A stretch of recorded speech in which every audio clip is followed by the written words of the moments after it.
დიდი ტრანსფერი ჰორიზონტზე, მზად არის როდრიგოში 90 მილიონი ევრო გადაიხადოს. როგორც ესპან ბრაზილი უწყება, პარიზული გრანდი, სერიოზულად დაინტერესდა რეალის ბრაზილიელი შემტევით, როდრიგო გოესით. კლუბმა უკვე გადადგა პირველი ნაბიჯი და დაუკავშირდა ფეხბურთელის გარემოცვას. რეალი მზად არის განიხილოს წინადადებები, რაც იმას ნიშნავს, რომ როდრიგოს მომავალი ნამდვილად კითხვის ნიშნის ქვეშ დგას.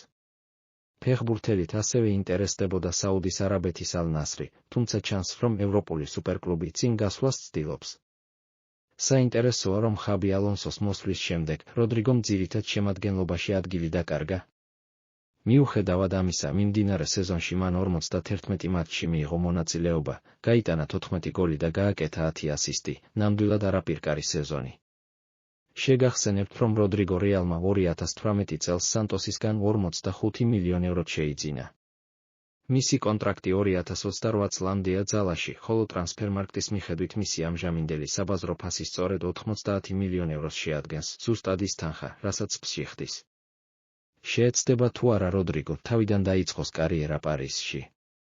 გაიცვლის თუ არა რეალი ერთ-ერთ ყველაზე ნიჭიერ ბრაზილიელ შემტევს ახალ ვარსკვლავში?